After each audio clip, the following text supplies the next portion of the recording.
Welcome to 100 day challenge. आज मैं Jainism के बारे में और जैनिज़्म की कोर प्रिंसिपल्स के बारे में डिस्कस करना चाहती हूँ और अपना खुद का पर्सपेक्टिव उसके बारे में देना चाहती हूँ। Like I say Jainism as I see it. Now I am very impressed to know that Adinath भगवान जो हमारे फर्स्ट तीर्थंकरा हैं, उन्होंने ही is also called the father of civilisation and उन्होंने एग्रीकल्चर इंट्रोड्यूस किया इस वर्ल्ड में। ही इंट्रोड्यूस्ड कुकिंग, एग्रीकल्चर के बाद cooking, because I am presuming that if he is introduce agriculture and he is introduced cooking, I am presuming कि उसके पहले इंसान शायद इंसानों को खाता होगा या जानवरों को खाता होगा और उसको कुक नहीं करता होगा, is what I am presuming.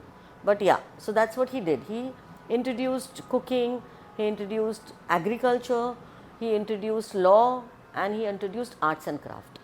So basically उन्होंने क्या किया, उन्होंने इंसानों को इंसान बनने का तरीका सिखाया, इंसानों की तरह जीने का तरीका सिखाया, जिसमें लव और कंपैशन इज़ अ इंग्रेडिएंट, जिससे लोग अपना खाना खुद पका सके, नहीं उगा सके, पका सके, and they don't have to eat each other. जब फर्स्ट तीर्थंकर आए थे तभी कोई प्रिंसिपल्स नहीं थे। He just did what was needed for human race to evolve. Evolve का मतलब क्या है? इवॉल्व का मतलब है कि हम इंसान हैं और हमको जानवरों की तरह नहीं रहना चाहिए, जानवरों की तरह बर्ताव भी नहीं करना चाहिए। I guess that's what he introduce to the world and that's why is called the father of Indian civilization. उसके बाद सेकेंड, थर्ड, फोर्थ, फिफ्थ आए and they kept on adding to that in terms of progress and growth and ensured कि by the time 7th तीर्थंकर आए, who is called सुपर्श्वनाथ भगवान, उन्होंने 4 principles जो core principles आज भी वैलिड हैं, वो उन्होंने 7th तीर्थंकरा ने इंट्रोड्यूस किए। Because from the first to the 6th I guess they were ensuring basic necessities of human life, which is food, water, shelter, clothing. This was introduced and occupation was introduced by introducing arts and craft, ताकि सब लोग engage रहे positively और एक दूसरे को अपने खुद के हुनर से हेल्प कर सके। आर्ट्स एंड क्राफ्ट वाला कुछ बनाएगा या खाना कोई बनाएगा या एग्रीकल्चर कोई करेगा। Like that the entire society was formed and a social construct was created by the first 6 तीर्थंकरास। 7th tirthankara उन्होंने, जब ऑब्वियसली सिविलाइजेशन बन गया है, पॉपुलेशन बढ़ गया है, बहुत सारे लोग हो गए हैं, अब स्ट्रक्चर और ऑर्डर आना बहुत ज़रूरी था सोसाइटी में, and that is why he must have introduced सबसे पहले टॉप लेवल पे non violence. It's very very natural. जब इंसानों को पता नहीं है उनको क्या करना है तो कन्फ्यूजन होगा एंड कन्फ्यूजन से एंगर अराइज होगा, and obviously with anger, with greed, with pride, बहुत सारी चीज़ें हम कर जाते हैं। So he introduced non-violence as the topmost value for Jainism, non-stealing, non-possession and truthfulness. These are the 4 core values, core principles जो उन्होंने 7th तीर्थंकरा ने हमारे जैन समाज के लिए इंट्रोड्यूस किए। उसके बाद 7th से लेकर 21st तक it was only evolution evolution evolution evolution evolution, where whatever was needed in terms of virtues, अलग अलग वर्च्यूज़ इंट्रोड्यूस होते गए, like trust, respect, togetherness, belonging, connections, so many things. जो जब जिस चीज़ की ज़रूरत थी for human evolution to happened till the 21st tirthankara. Then happened the 22nd tirthankara which is Nemichand, I think Nemichand Bhagwan. He is apparently the cousin brother of Lord Krishna and उसकी शादी जब थी, वो उनकी जब शादी थी, ही वॉज अ किंग, उनकी जब शादी थी तो animal slaughters were happening for his wedding celebration और उसको एनिमल की क्राई सुनाई दे रही थी। He could not tolerate it and at that moment he renounced the world, he renounced everything and he decided to take charge and become a tirthankara and he was our 22nd tirthankara, जहाँ से complete turn around हुआ है Jainism का in terms of what it is today. Wherever it is today, that turnaround has happened from the 22nd Tirthankara moving up to 23rd, and last was Mahavira which was 24th Tirthankara. और महावीरा ने last में ब्रह्मचारी बनने का जो fifth principal है, he added that fifth principle of brahmachari to Jainism, and that is how our 5 core principles were found. Now we will discuss all the 5 principles one by one. Jainism में हमने non violence को बहुत seriously लिया है और हम उसको बहुत डिलीजेंटली फॉलो भी करते हैं, most of us. And we don't eat non veg, we try and not eat onion garlic. खैर बहुत सारी लोग तो अभी शुरू कर दिया है, बट या mainly people don't eat. And we have taken things very very seriously as far as non violence is concerned. और हम पूरी हर मुमकिन कोशिश करते हैं कि हम वायलेंट ना हो. बट जो ऑब्सेशन हमने दिखाया है नॉन वायलेंस की तरफ towards animals and other creatures, वो शायद हम कहीं ना कहीं अपने आप को भूल गए. Because non violence is not only towards others, non violence is towards self also. In fact on the contrary, अगर हम खुद अपने आप को तकलीफ़ देंगे, हम खुद अपने बॉडी को तकलीफ़ देंगे, तो it is not possible to follow. I mean हम नॉन वेज इसलिए नहीं खाते हैं बिकॉज ये हमको सिखाया गया है. हम इसीलिए नहीं खाते हैं क्योंकि वी जेन्यूनली बिलीव दैट हम नॉन वेज खा के नॉन वायलेंस कर रहे हैं. That's not the truth. ये हमारे जहन में घुसाया गया है कि जैन लोग नॉन वेज नहीं खाते हैं, इसीलिए हम लोग नहीं खाते हैं. हमको ये नहीं सिखाया गया है कि non violence is the reason why we are not suppose to eat. हमारे यहाँ ऐसा नहीं होता है, ये हमने बचपन से सुना है. हमारे यहाँ अंडा भी नहीं आता है, हम प्याज लहसुन भी नहीं खाते, चौमासे में हम ये भी नहीं करते, हम वो भी नहीं करते. Everything is acceptable. But why एक बहुत बड़ा इम्पॉर्टेंट रीज़न है. और आजकल के यंगस्टर्स के लिए स्पेशली वो वाई का आंसर देना मैंडेटरी रिक्वायरमेंट है. Otherwise they will never know why they are doing what they are doing and they will never have a mind of their own. So it is very important for the youngsters of the Jainism, of the Jain community to know कि हमको non veg क्यों नहीं खाना है. सो हमको non veg इसलिए नहीं खाना है because that is cruelty towards animals, completely acceptable. But इसके पहले first we have to learn not to be cruel to our own selves, to our own body, to our own desires, to our own wishes. Because कोई भी इंसान के पास क्या है, कोई भी इंसान के पास अपनी बॉडी है, अपना दिमाग है, अपना दिल है, अपने डिज़ायर्स हैं, अपने ड्रीम्स हैं, और जो जो वो लाइफ में करना चाहता है खुश रहने के लिए, वो सब कुछ है. तो अगर हम अपने मन को मार के चीज़ें करेंगे तो नॉन वायलेंस नहीं हुआ. हम अपने मन को मार के ब्लाइंडली रूल्स और रेगुलेशंस फॉलो करेंगे तो इससे बड़ा नॉन वायलेंस और कुछ भी नहीं हो सकता है. So my point over here is very simple. Non violence is the top value of Jainism. I totally agree and I totally get it. And it should be. जैसे मैं कहती हूँ कि इंसानों को नॉन वायलेंट होना is a no brainer.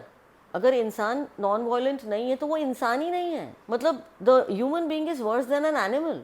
If with open eyes, with knowledge, अगर हम नॉन वायलेंट हो रहे हैं तो वो जानवरों से बदतर है, बिकॉज हम अपने पूरे होशो हवास में नॉन वायलेंट हो रहे हैं. Now coming back to human body, coming back to my body, my wishes, my desires, my needs, that is the top priority as far as non-violence as a virtue is concerned. And allowing the youngsters to lead their life and discover their life and discover their passion is very very crucial for mental and emotional health. So that is the first principle, which is non-violence, and we move on to the second principle, which is truthfulness. अब सच क्या है? सच वो है जो हर एक इंसान उसको सच मानता है. पूरी दुनिया में जितने भी लोग हैं, वो उसको सच मानते हैं। तो सच क्या है? सन, सूरज। सूरज सच है। ऐसा एक भी इंसान नहीं है पूरी दुनिया में वो ये नहीं कहेगा कि सूरज सच है या नहीं है। सूरज झूठ हो नहीं सकता।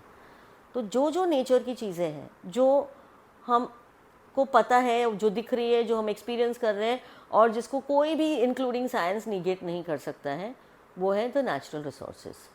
एक नेचुरल रिसोर्सेज के सिवा ऐसी कोई भी चीज़ नहीं है इस पूरे दुनिया में जो सच है। नथिंग। बिकॉज हर एक इंसान अपने अपने नेचर के हिसाब से चीज़ें करता है, अपने अपने पर्सपेक्टिव से के हिसाब से चीज़ें करता है। ये हमने कल नौकार मंत्र में भी सीखा था, that perspective is very very important and that is what an enlightened master is suppose to be and that is what an enlightened master is suppose to teach. So सच है कि live your truth no matter what does that mean? Satyug is fast approaching. दुनिया में ऐसा कोई भी इंसान नहीं है जो उसको रोक पाएगा, ना आप ना मैं, because it is happening. That's what I have heard, मैंने ऐसा सुना है। और सतयुग का मतलब है सत्य, सत्य का युग। अब ये सत्य क्या है? ये सत्य मेरा सत्य है, जो मेरे लिए सत्य है, और वो आपका आपके लिए सत्य अलग होगा। आपका सच और मेरा सच सेम नहीं हो सकता है। It is not possible. That's one. मेरा जो सच है वो मेरे लाइफ के एक्सपीरियंसेस से, मेरे पर्सपेक्टिव से, जो मैंने सीखा है, जो मैंने समझा है, जो मेरा हुनर है, जो मेरी डिज़ायर्स है, मेरी विशेज़ है, उस पर टिका हुआ है। ना कि जो मेरे मम्मी पापा की डिज़ायर्स है या उनके रूल्स या उनके रेगुलेशंस है, उस पर वो नहीं टिका हुआ है। तो मेरा सच है और आपका सच आपका सच है। तो पॉइंट मेरा ये है कि अगर ये जैनिज़्म का सेकंड प्रिंसिपल है तो बहुत ज़्यादा इम्पॉर्टेंट है हर एक जैन को ये समझना कि जो आपका सच है वो आपके बच्चों का सच होना इम्पॉर्टेंट नहीं है। वो रूल्स, वो रेगुलेशंस, वो वाउस, वो ओथ्स जो आपने लिए हैं अपने लिए, because of whatever reason, those are not applicable to your children. The children have to be allowed. बच्चों को अलाउ करना बहुत इम्पॉर्टेंट है।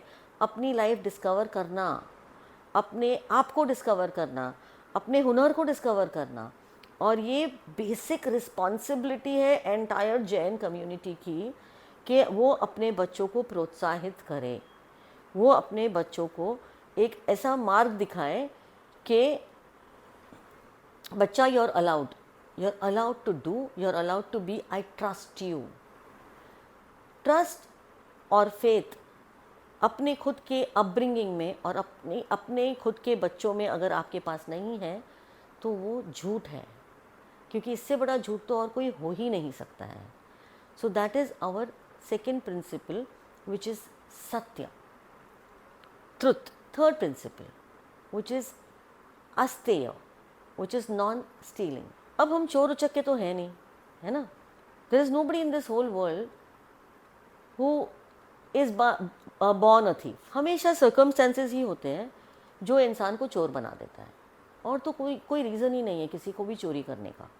Circumstances are the reason why चोर्स हैपन, एंड बिकॉज आपको चोरी करके लगता है कि वो इजी मनी है, इसलिए आप चोरी करते हो। दैट इज़ व्हाट हमको स्टीलिंग के बारे में पता है। ये डिक्शनरी डेफिनेशन शायद होगा, और शायद ऐसा हमने बचपन से सीखा है कि चोरी करना बुरी बात है। क्या अपने बच्चों से उनका हक छीनना चोरी नहीं हुई? अपनों से प्रॉपर्टी की लड़ाई लड़ना चोरी नहीं हुई? Because we are robbing ourselves of things which is not correct. Okay, सबसे इम्पॉर्टेंट, हम अपने आप को अपने खुद के ड्रीम से चुरा रहे हैं। सो अपने खुद के डिज़ायर्स को हम दबा रहे हैं, because it is not allowed in my culture. So चोरी हमारा खुद का टाइम, हमारी खुद की एनर्जी, हमारी खुद की विशेस, हमारी खुद के डिज़ायर्स, हमारे खुद के सपने, ये सब हम अपने आप से चुरा रहे हैं बिकॉज़ हम उसके पास ध्यान ही नहीं देते। वी ब्लाइंडली फॉलो, क्योंकि हमको ब्लाइंडली फॉलो करना सिखाया गया है। पर ये जैन का प्रिंसिपल नहीं है। जैन का प्रिंसिपल सिर्फ और सिर्फ अस्तेय, ट्रुथ और नॉन वायलेंस है। उसको कैसे अप्लाई करना है, उसको कैसे समझना है, वो हर एक इंसान का अपना अपना अलग अलग पर्सपेक्टिव हो सकता है और होना भी चाहिए। It is very important to have a perspective about what is your truth, what do you mean by stealing. So asteya, non-stealing. So do not rob yourself of your own desires, own dreams, own needs, own aspirations at all. Non-possession. What is non-possession?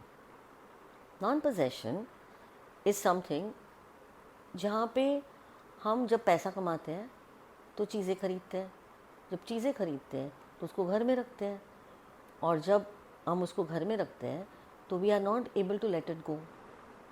उसको हम पुराना हो जाए, useless हो जाए, पुराने कपड़े, पुरानी चीज़ें, पुरानी इतनी सारी चीज़ें हम होर्ड करके रखते हैं। We keep on hoarding hoarding hoarding hoarding hoarding, which is negative energy. Because जो चीज़ हमको ज़रूरत नहीं है उसको रखना is not good.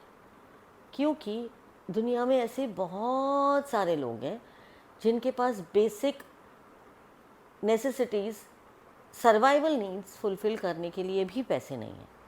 So by hoarding we are creating negative energy because there is a imbalance. जो इम्बैलेंस हम लोग चेंज नहीं कर सकते हैं, पर हम क्या कर सकते हैं कि anything which is not used for at least 3 to 4 years, unless of course it has a emotional value, then it's a separate issue. But जिस चीज़ की इमोशनल वैल्यू नहीं है, जिस चीज़ की आपको ज़रूरत नहीं है, उसको होल्ड करना is creating negative energy in your own house. मैंने क्या किया था, कुछ साल पहले हमारे सोसाइटी में गणपति आए थे। So during Ganpati I did a drive which is declutter. It's a विंडोमेर स्वच्छ अभियान। बड़ा ही सक्सेसफुल रहा। It was very very successful. The reason I am saying this is because probably it will give you some inspiration in terms of what you should be doing. और it's just a creative idea basically. तो हमने क्या किया, हमारे पास एक बहुत बड़ा party hall है and I send a message through the society to all the society members कि आपके यहाँ पे जितने भी जूते, चप्पल, क्लोथ्स, बुक्स, टॉयज़, चाहे जो भी हो, वो सब आप डोनेट करो और पार्टी हॉल में छोड़ दो। And we did not donate it to anybody outside. हमने वो सबको ब्यूटीफुली ऑर्गेनाइज़ किया और पार्टी हॉल में एक बहुत बड़ा मॉल के जैसा शॉप बनाया with different different things. And जितने भी ड्राइवर्स, सर्वेंट्स, जो हमारे यहाँ हेल्पर्स हैं, जो भी लोग आते हैं काम करने के लिए, वो जितने भी लोग थे उनकी लिस्ट बनाई, सिक्योरिटी गार्ड्स, और उनको कूपन्स दिए हमने कि you can take this 5 things or whatever. And people came and they took everything. The amount of happiness that was there in that whole event, I cannot explain it. It was beautiful. Non-possession का जो मैंने अभी example दिया was a beautiful way to declutter your life. So decluttering your own surrounding, your own house, your own environment is extremely important, क्योंकि उससे negative energy चली जाती है, आपकी चीज़ें जो है वो रीपर्पस होती है, और जिसके पास भी वो चीज़ जाती है आपको उससे दुआ मिलती है। So that's one part of decluttering, one part of non possession. But I tell you something very interesting about non possession. I am a Jain. क्या ये लेबल आप ड्रॉप कर सकते हो? पता नहीं मुझे। ये label is possession. I am proud to be a Jain. It's possession. I am wanting to possess. I am a human being. I am a Jain after. I like Jain principles. I follow Jain principles. अलग chapter है. But my identity is not a Jain. I am just born to a sect which follows certain values, certain systems, जिससे मैं resonate करती हूँ. That's completely and perfectly all right. But labeling yourself itself is the biggest act of possession. And I am 100% sure कि कोई भी enlightened being, कोई भी तीर्थंकरा, कोई ये चीज़ 101% मालूम थी, बट वक्त चेंज होता है, ये हम रियलाइज़ नहीं करते. हम सेम सिस्टम, सेम प्रिंसिपल्स को पकड़ के बैठ जाते हैं. We are not letting it go. We are stuck on the age old principles जो पता नहीं किस ज़माने से आते जा रहे हैं, जो आज के डेट में रेलेवेंट ही नहीं है. आपको ये अपने ही तीर्थंकरा ने जो किया है और जो वैल्यू सिस्टम उन्होंने इंट्रोड्यूस की है हर एक अलग अलग युग के बाद, वो आप खुद पढ़ लीजिए, आपको पता चल जाएगा दैट एवोल्यूशन से ऊपर और कुछ भी नहीं है जैनिज़्म में. Evolution is the name of the game and that is what we are all supposed to do. We have to drop labels. All these are labels which are created by human beings. These are not what we are. हम basic, हर एक इंसान basic इंसान ही है, और इंसान का फ़र्ज़, basic responsibility is to live your life with compassion, which means non-violence. Do not harm others, but you will only not harm others when you don't harm yourself. मुझे एक बात बताइए, क्या आप में से कोई भी जो जैन है उसने कभी गुस्सा नहीं किया है? उसने कभी दुख नहीं पहुंचाया है किसी को? उसने कभी चीज़ों के लिए लड़ाई नहीं करी है? अरे मैंने तो मतलब literally good wealthy families, they fight for property with each other. आपको लगता है कि अपने ही फैमिली मेम्बर्स के साथ प्रॉपर्टी के लिए लड़ने के बाद वर्षितप करने से वो पाप धुल जाएगा? Not possible. इनफैक्ट आपने ये किया, फिर वर्षितप किया, and you are torturing your body more. That is more harm you are causing, because you are blindly following rules and regulations. Blindly rules and regulations को फॉलो करने से डेट्रीमेंटल और कुछ भी नहीं है इस दुनिया में. Nothing is more detrimental than blindly following anything, because वो आपका सत्य नहीं है. वो आपके लाइफ को, आपके बॉडी को, आपके तन मन, हर एक चीज़ को हार्म पहुंचा रहा है. So that is not okay. और जब आप खुद खुश नहीं हो सकते हो तो दूसरे को खुशी देना out of question. It is not possible, can not happen.